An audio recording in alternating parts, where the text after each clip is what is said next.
When you first wake up in the morning, your brain is operating in a slower, more suggestible frequency, what we call the theta state. It's in this window that the doorway between your conscious and subconscious mind is wide open. You're not quite fully in the world yet, not entirely engaged with your identity, your responsibilities, your memories, or even your worries. And that's where the magic lies. This is the perfect time to begin the process of creation, because your analytical mind, the part of you that always argues for your limitations, is not yet fully awake. You can bypass it and go straight into the operating system of the subconscious mind. Now think about this. If every morning you wake up and immediately start rehearsing your past, grabbing your phone, checking messages, reliving yesterday's stress, remembering the same problems, you're signaling the same chemicals, firing the same neural pathways, and reinforcing the same emotional signatures that belong to the old self. You're using your precious morning window to install more of the past into your future. And then you wonder why your life doesn't change. But what if instead you became aware of this? What if you used that precious space between sleep and full wakefulness to plant new thoughts, new emotions, new visions? The moment your eyes open, you are standing at a crossroads. You can remember who you've been, or you can choose who you want to become. And that choice starts with your habits. When you intentionally direct your thoughts toward gratitude, toward the future you're building, toward elevated emotions like love, joy, and inspiration, you're literally changing your chemistry. You're giving your body a taste of the future before it even happens. That's not just visualization, that's neurochemistry. That's embodiment, and the body learns by experience. So if you can get up each morning and teach your body emotionally what your future feels like before it shows up, you're no longer living in the past. You're no longer reinforcing the same identity, you're rehearsing a new one.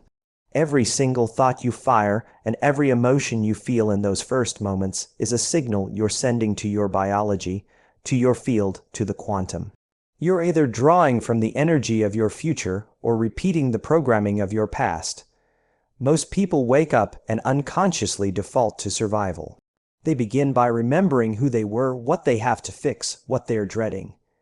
That emotional state of being becomes their point of attraction for the rest of the day, and they wonder why nothing changes. Now, if you woke up and instead of checking your phone, you sat with yourself, became conscious of your breath, and began to think about who you want to be today, how would that change your day? If you practice being grateful for things that haven't happened yet, if you visualized your future self walking through the day with clarity, confidence, compassion, what kind of signal would you be sending out into the field?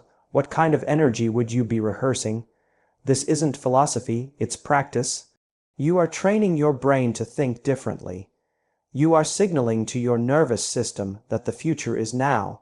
And the more you practice this, the easier it gets. The brain starts to wire to this new version of reality. The body begins to believe it, and that's the whole point. Because once your body is on board with the future, you're no longer waiting for your environment to change how you feel. You're creating that change from the inside out. So many people live their lives as victims of circumstance. They wake up, react to their environment, and let the world dictate who they are. But you're here because you're ready to do something different. You're ready to create. And the best time to create is in the morning before the world wakes up, before your mind begins its old loop, before the familiar self takes the wheel again. If you commit to making your mornings sacred, even just for 15 or 20 minutes, you reclaim a level of power most people never tap into. You're not starting your day with the same emotional state that has held you back. You're planting something new. And if you keep planting the same seeds with intention, clarity, and emotion, eventually your inner reality will become your outer reality. The morning is not just a time to wake up the body. It's a time to awaken the mind and the heart. And when you start your day by teaching your body emotionally what your future feels like, you step into a new timeline. You begin to reprogram the unconscious. You move from being a victim of your day to the architect of it. That's when change really begins. Most people believe change begins with a decision, with a strong desire to be different, to do better, to have more. And while intention is a powerful spark, intention alone doesn't create transformation. Repetition does. The truth is, you don't become disciplined, focused, grateful, or successful just because you want to. You become it by rehearsing it. You become it by practicing the thoughts, feelings, and behaviors of your future self over and over again until they become automatic, until they become who you are. The process of transformation isn't about doing something once and expecting change to show up. It's about doing the right thing consistently, especially when it's hard, especially when the body wants to go back to the familiar. The body is the unconscious mind, and it remembers who you were yesterday. It remembers the habits you've repeated thousands of times. That's why change feels uncomfortable. It's not just a psychological battle. It's a biological one. You're literally unlearning the old self while training the body to believe in a new future. Now here's the part most people miss. They try something new for a few days, maybe a week, and when they don't see the results immediately, they give up. They let their old self, their emotions, their memories, their stories, pull them right back into the familiar identity. But change isn't something you try. Change is something you become, and becoming someone new requires effort, intention, and repetition. Think of any skill you've ever mastered: riding a bike, learning a language, playing an instrument. You didn't do it once. You practiced, you repeated, you failed and did it again. You programmed it into your body and your brain until it became second nature.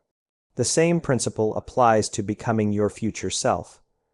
If you want to embody a new mindset, a new emotional baseline, a new energy, you have to train for it every day. You have to show up for it like it's already who you are. Let me make it simple. Every morning when you wake up and return to the same thoughts, feel the same emotions and repeat the same actions, you are hardwiring the same personality, and your personality creates your personal reality. So if you want to change your life, you must start by changing the thoughts you think and the emotions you feel, again and again. That's how the brain rewires. That's how the body relearns. That's how a new version of you becomes familiar. It's not enough to meditate once and expect a miracle. It's not enough to write one affirmation, visualize once, or read one empowering book. Those are steps, yes. But real transformation lives in the space between consistency and challenge. That's where the old identity starts to dissolve, and the new one begins to emerge. The more you fire new thoughts, the more you feel elevated emotions, the more you practice being that future version of yourself, the more real it becomes. Not because the outer world has changed, but because your inner world has. And eventually, something powerful happens. You stop trying to become that future self and you simply are. You're no longer acting as if. You're embodying. It's who you wake up as. It's who you move through the world as. And that's the moment when the universe responds, not because you're chasing results, but because you've aligned your energy with a new destiny. But you have to earn that. You have to train for it. Just like going to the gym to build muscle, you go into your inner world each morning and build emotional endurance. You lift the weight of new choices. You stretch beyond the familiar. You show up even when you don't feel like it. And each time you do, you're telling the body, this is who we are now. This is our new set point. This is our new normal. You see, the real reason most people stay stuck is because they're waiting to feel ready. They're waiting for the emotion to match the desire. But mastery means doing it even when the emotion isn't there yet. Repetition creates the emotion. Repetition creates the momentum. Repetition creates the belief, and eventually the very habits that once felt foreign become the foundation of who you are. You want confidence, practice it. You want clarity, meditate on it daily. You want self-worth, act like you already have it. Not once, every single day, until the body no longer questions it, until the mind no longer doubts it. until the world around you starts to reflect it, because the life you're trying to build is not waiting for your desire. It's waiting for your devotion. The way you begin your morning sets the tone for your entire day. That first hour is not just a transition from sleep to wakefulness. It's a window of opportunity. A small, powerful portal that determines whether you step into your day as a creator or as a reactor. The momentum you generate in the morning ripples into every conversation, every decision, every emotional response that follows. If you wake up and move into your morning unconsciously rushing, checking your phone, mentally revisiting stress, you've already surrendered your energy to the past.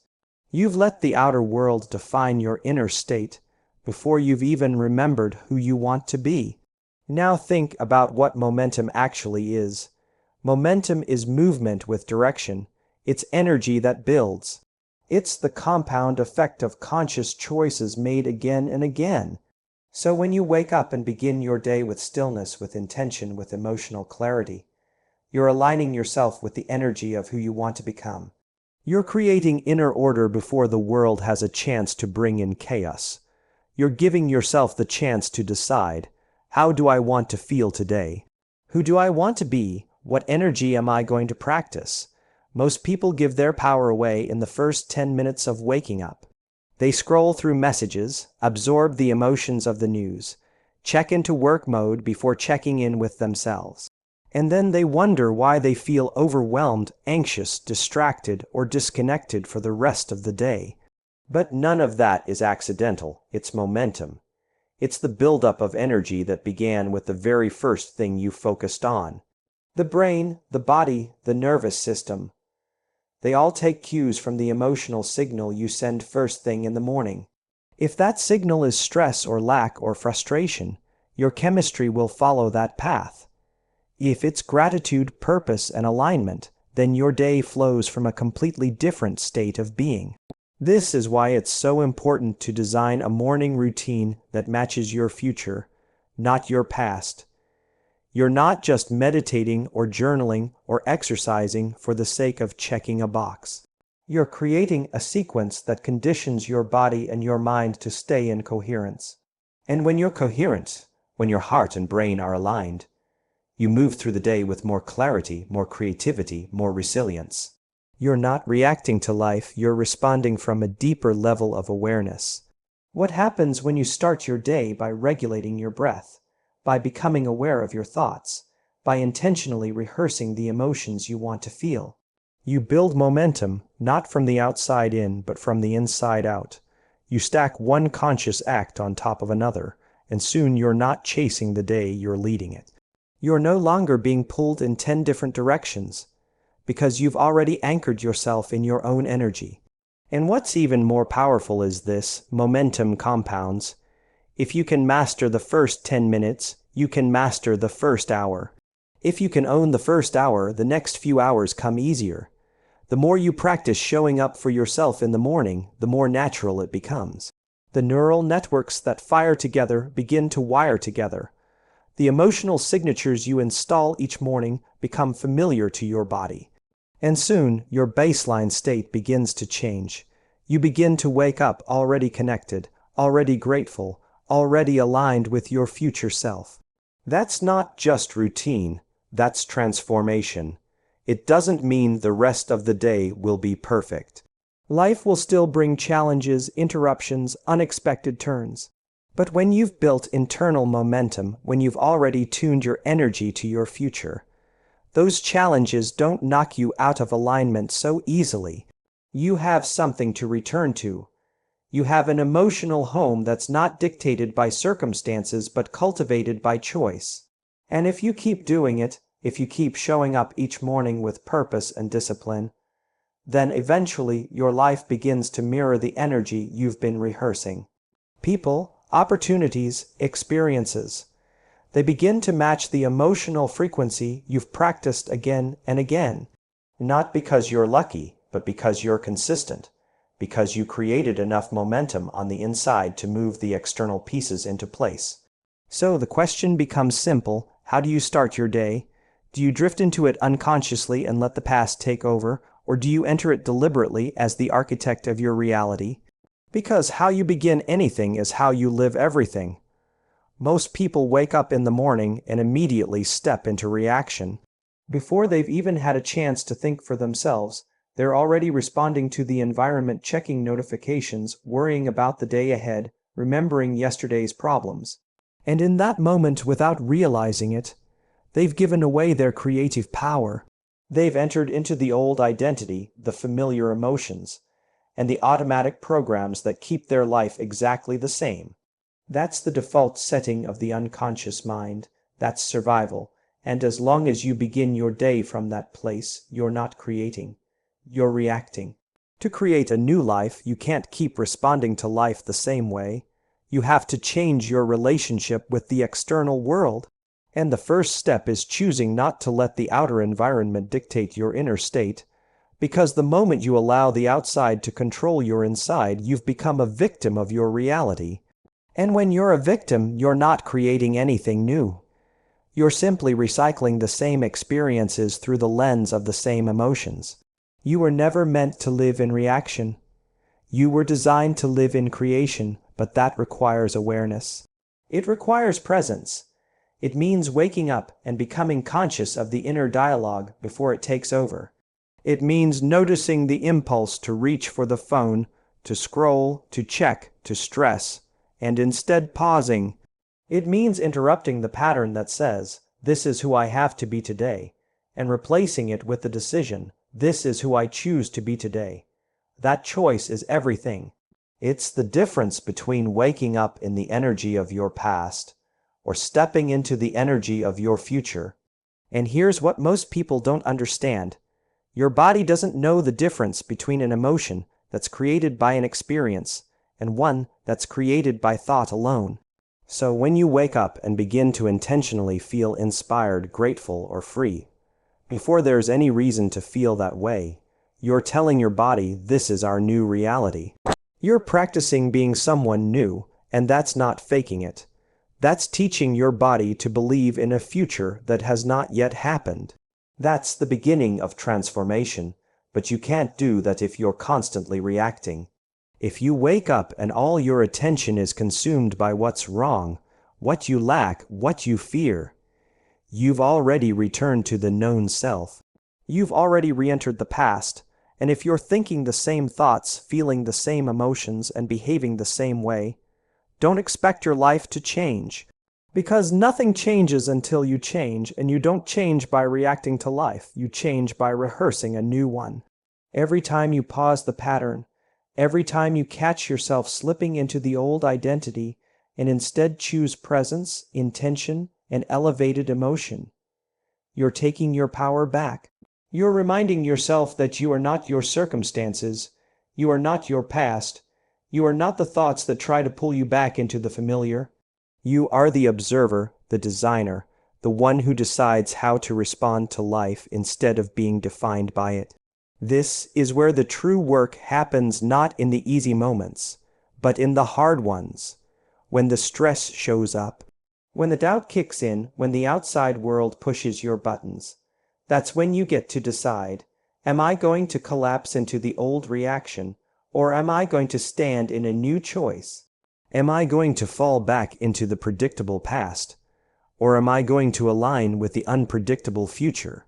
You see, the future doesn't belong to the person who reacts. It belongs to the person who responds with awareness, who wakes up each morning and consciously creates an inner state that no longer depends on anything outside of them, who understands that elevated emotions are not the result of their reality, but the cause of it. And once you start living that way, something incredible begins to happen. Life stops being something that happens to you and becomes something that responds to you. You become a magnet for the future you've been practicing. You start attracting people, opportunities, and synchronicities that match the energy you've been cultivating every morning. Not because you're lucky, but because you've become coherent. Because you're no longer reacting to the world, you're commanding it. So don't wait for something outside of you to change how you feel. Be the change in how you feel, and watch what happens outside of you.